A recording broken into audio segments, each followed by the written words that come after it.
Hello, and welcome to the Brutal Iron Gym podcast, where our goal is to cut through the BS and deliver the brutal truth about topics related to health and happiness. Today's podcast number is 2257.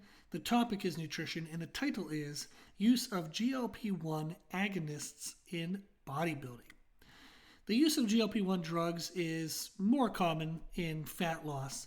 People have heard of Ozempic and Mounjaro, but it's becoming more commonplace in bodybuilding for contest prep diets. They can help you get leaner faster or make the process just less miserable.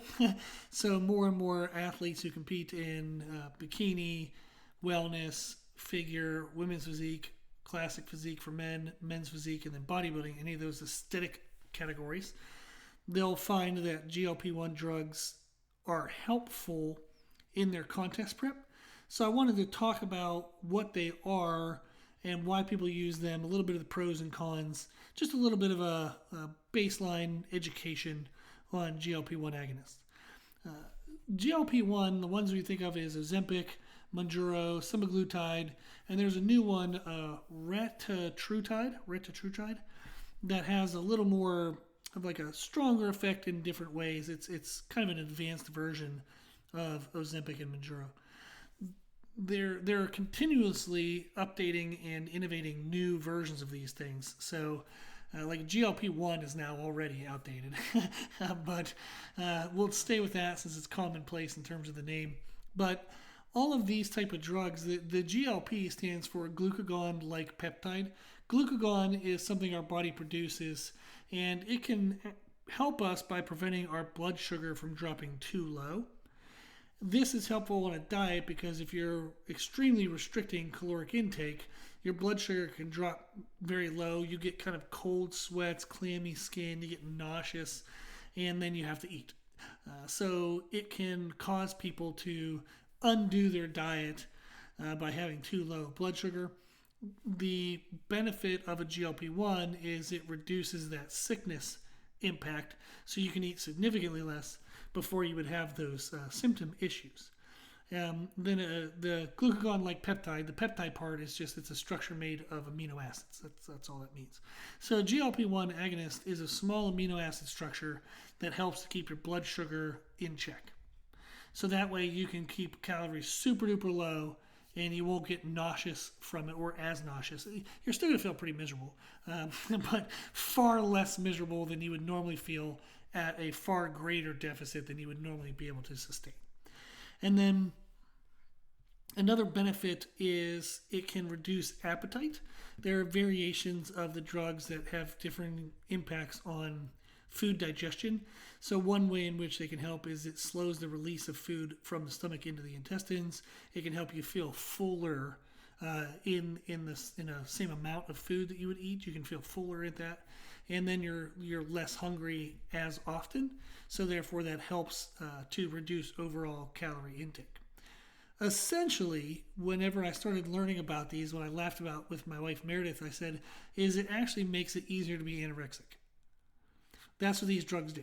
When I was 15 and I started my health and fitness journey with a lot less of the health component, I hated the way I looked. I was skinny fat, no muscle, but tons of fat all around. I was 165 pounds, but no visible muscle anywhere, no visible veins. You could squish a roll of fat all around the midsection. I was a very, very, very fat kid at 165 pounds. And I was already 5'8". So the amount of how much I would have weighed if I was actually lean would have been astonishingly low, like maybe 125, 135, if that. So very under-muscled. I had a lot of health issues when I was a kid that could have easily contributed to that. So I started wanting to control myself. I just thought if I ate less, I can't get fat if I don't eat. So I would eat well under 1,000 calories. I mean, most of the time I ate under 500 calories a day. And then I lifted weights every single day. I went years without missing a single day in training. The most I've ever missed I was 15 when I started working out. I'm 41, so in 26 years, the most time I've ever taken off is a week, like from a Monday to a Monday, and I've only done that twice in 26 years. So very consistent with training. At that time, I was under eating I was exercising all day, like every day. I felt like absolute shit all the time, but I hated myself so much that I didn't care. And I just kind of defined that as my new normal. That was the feeling that I deserved because I was fat and lazy and I allowed myself to be disgusting. So, all the horrible, most horrible negative self talk you can think of. What would force me to eat was I would get incredibly nauseous. And I remember getting lightheaded and you'd go to stand up and like fall over. I would be exercising. I would sit down to like take a break and actually like fall out of my seat. I was killing myself trying to survive through this. So I would have to eat something or at least a little bit due to that low blood sugar and that nausea feeling. With a GLP-1, you're not going to get that feeling. So I was laughing with Meredith. I was like, basically, this is what I would have needed when I was 15 years old that I didn't have. But I'm actually glad I didn't have it because there's insanely, horribly negative detrimental effects to being able to eat that low for a sustained period of time. So I did it for 2.5 years. I went from 5'8" to 6 foot tall, so I gained 4 inches. I stayed at 165, but at 6 foot tall at 165, I still had no visible muscle. I had no visible veins. I was very skinny fat. You would never see me without my shirt on because I had like man boobs and like bumpy belly, like fat rolls in my belly at 6 foot tall, 165 pounds. I was not in good shape. What I found was for those 2.5 years, I lost, if I had any muscle, which I didn't have, I lost it. I lost muscle I didn't even have. That's how much muscle I lost. And I was able to essentially stop gaining more fat, but I didn't improve my body composition in any way whatsoever. I was way worse off. It was not a healthy way to manage that. Thankfully, I came out of that and have learned a lot, made a lot of changes over the years. But the benefit of a GLP-1, and I'm going to start to say benefit now in air quotes, is it allows you to eat less with less discomfort. The negative, though, is you're still going to lose muscle tissue. You're going to lose a lot of muscle tissue. It doesn't necessarily guarantee that your body composition, the amount of muscle you have compared to your fat, is actually going to improve. You can weigh less, but it doesn't mean you look better. Because what you lose weight-wise can be as much muscle as fat. So if you're 50% fat, 50% muscle, and you weigh 200 pounds, you can get down to 170, but you're still going to be 50% fat, 50% muscle, and you're not going to like the way you look. The difference in the bodybuilding world is that a lot of people who do bodybuilding shows are on hormonal support, whether that's prescription or non-prescription, but basically they're taking testosterone or other forms of hormone support. The benefit of using testosterone or an exogenous hormonal support, meaning outside of your body, is if you undereat in a very extreme case, you take the GLP-1 to be able to sustain that severe deficit, and then you have this exogenous outside of the body hormonal control, you can actually reduce the amount of muscle being lost. And there's more studies that need to come out and all this other stuff, but they have found that even if somebody just takes exogenous testosterone, like they increase their physiological level of testosterone, but they don't exercise, they don't change their nutrition, just the increase in testosterone alone increases muscle tissue, even if you don't exercise. So if you think about, okay, if somebody's exercising, they're under eating, but they have the testosterone support, the hormone support, they can withstand, like basically they can minimize muscle loss. So then more of the loss that's happening weight-wise is purely fat. This is where bodybuilding world changes from the general population fat loss, because general population fat loss does not have the hormonal support. Whereas in bodybuilding, they tend to have the hormonal support. Therefore, they can minimize how much muscle is being lost. Now, they would want to increase their protein intake to make sure that they can keep up with protein synthesis.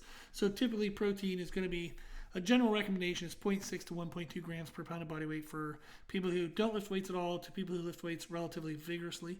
When you're on a calorie deficit, and especially with a GLP-1, you would increase your protein intake above the 1.2. You can go 1.2 to 1.5 grams, and some people go even above that, 2 grams up to 3 grams per pound of body weight.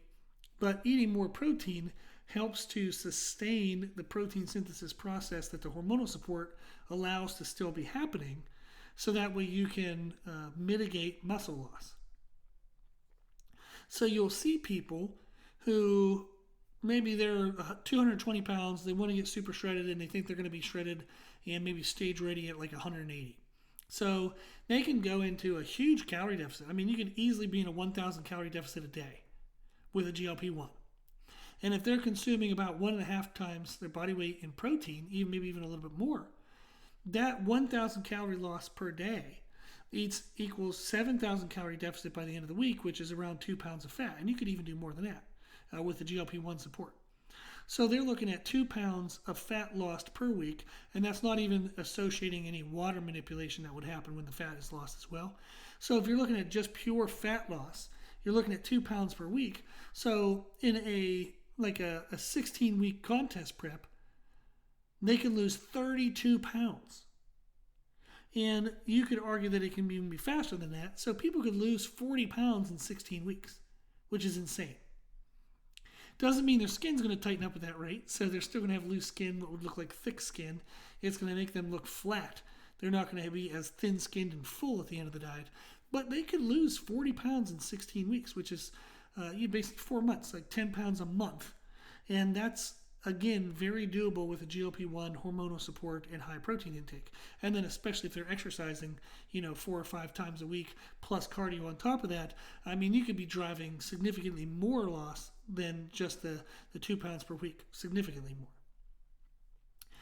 This essentially is what allows people in the bodybuilding world now to make greater leaps and bounds in body changes in the same amount of time that they would normally do a prep.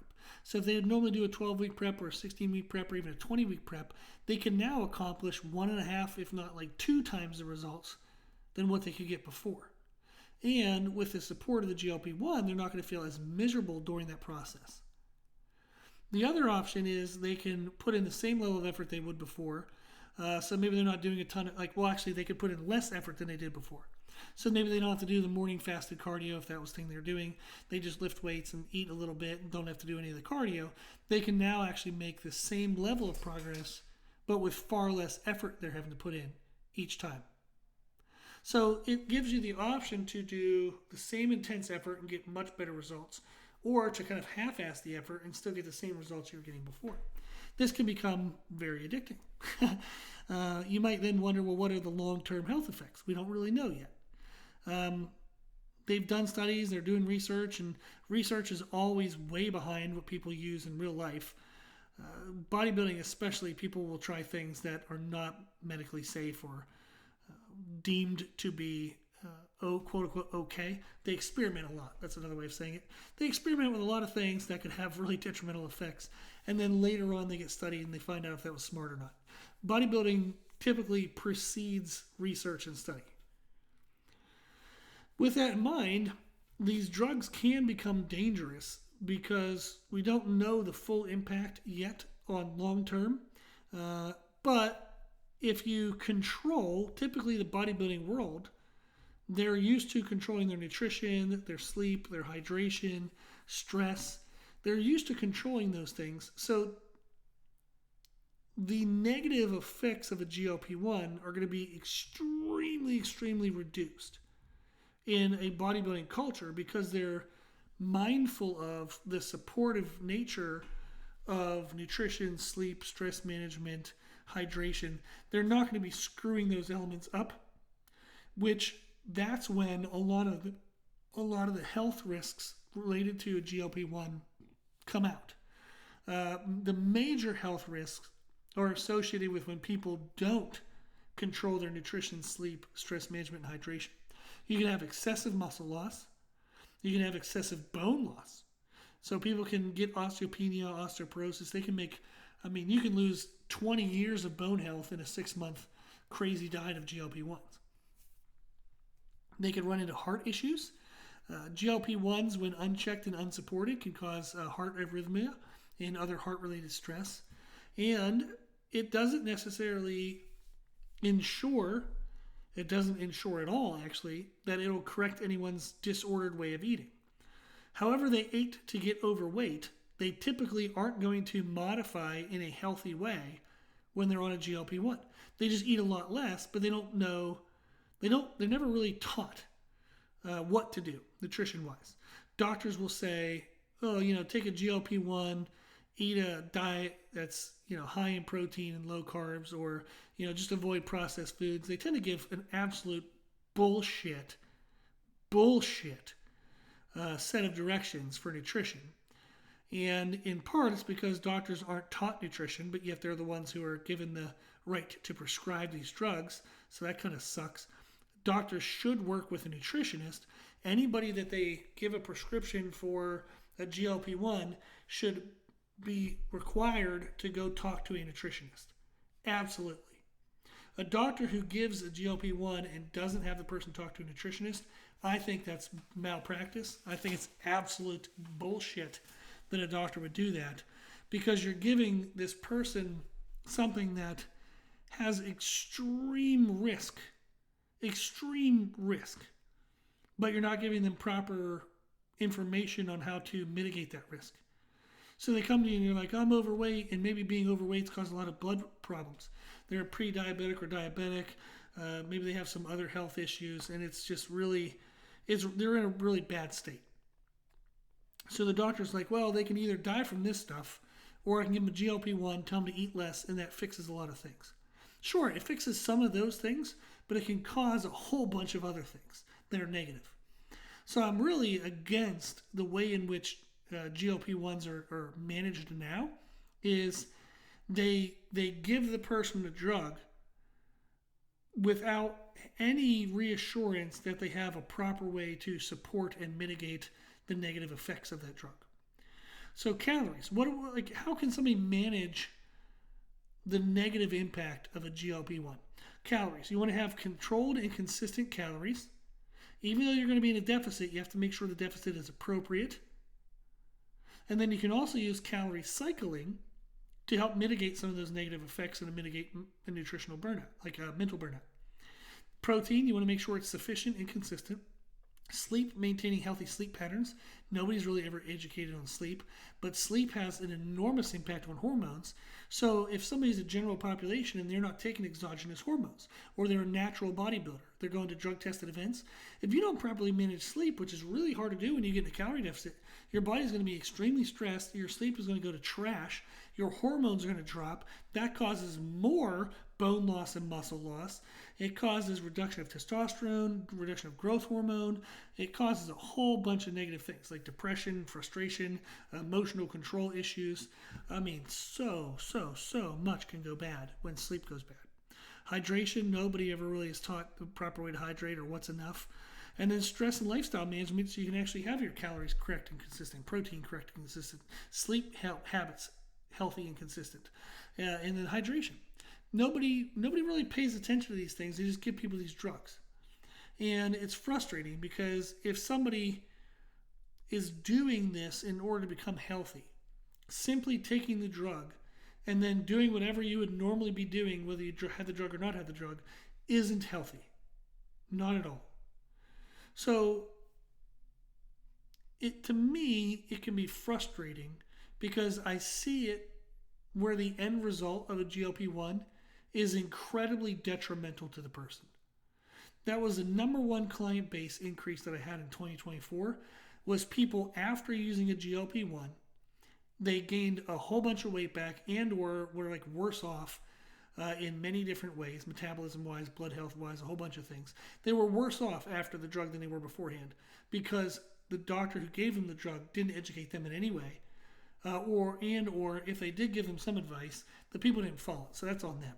It's not, doctors aren't all to blame, but they are partially to blame. It's incredibly frustrating, and it's sad to see that GLP-1s are believed to be the answer for things, but it's often people just wanting shortcuts and not having to put in the actual work while doing the GLP-1. So I'm not against the GLP-1, use it, but also control your calories, protein, sleep hygiene, hydration, like do all the other stuff too. A good way to think of this is doing what would allow a person to lose weight in a healthy way, and then you just take the GLP-1 to make the process a little bit easier. So you want to think of what are all the things I would do to lose the weight if I wasn't using the GLP-1. Do all of those things and then add the GLP-1. That would be a much healthier way to approach it. So the current approach, in my opinion, is completely backwards. You don't give the drugs before the person has the right habits in place. You get the right habits in place first, and then you take the drugs. So it's challenging in the sense, like, part of me thinks that there should be a set of lifestyle requirements in order to get the drug. And then the other part of me is like, screw that. If people want a drug, they should just be able to have it. Like, I don't like people telling me what to do. So if they want to take the drug and screw their life up, then that's their choice. It just sucks when you see that as the end result. It's like other things, like you say, like alcohol is, in the United States, we tried to make alcohol legal, prohibition. That didn't go well. So we just let people have alcohol. Some restrictions, obviously, on age.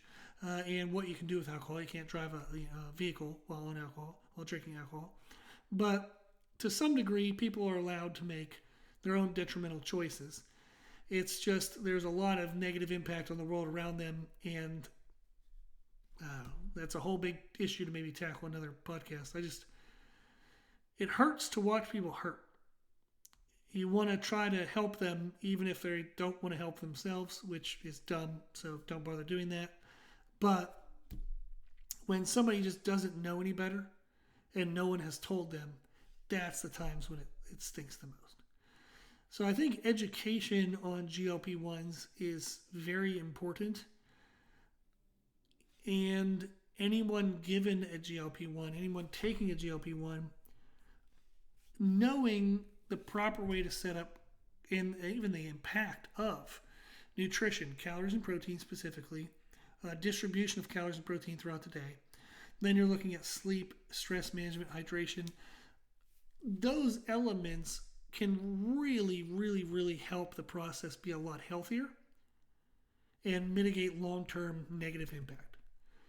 So I hope that anybody interested in taking those drugs would look into those other elements as well and aim to do their best within those elements as well as taking the drug. So don't just take the drug and think you're good and you can do all the other things you normally did. So pay attention to nutrition, calories, protein, hydration, sleep, stress management, all that stuff. Try to improve in those areas as well as taking the drug. That way you can get the fat loss that you want, but you can also still have the health that you would want at the end of the process. Okay. I hope today's podcast was helpful. I think it was more like just an overview of things and probably a side rant on my end. But if you have any questions, I'll be happy to make a follow-up podcast or answer anybody's questions individually. My email is brutalironjim@gmail.com. If you're listening to the podcast, I appreciate you doing this. If you're this far into the podcast, I want to make sure that you leave this podcast knowing everything you needed to know. So if there's something I didn't cover that you want to know, send me an email at brutalironjim@gmail.com. Great. Well, if you like the podcast, please share the podcast. And if you want to help support the podcast, you can buy your supplements from NutriCost.com. That's where I buy mine. You can use the code BrutalIron10 for a 10% discount. And then whatever you spend, we get a 10% commission. It doesn't increase how much you pay, but it does help support the podcast and our overall business approach, trying to educate everyone and make everyone's life better. So thank you if you do that. Again, that's NutriCost.com, BrutalIron10. If you like the information we share in the podcast, you can find more from us on our social media channels. You can find us and follow us on Instagram and YouTube under the name Brutal Iron Gym.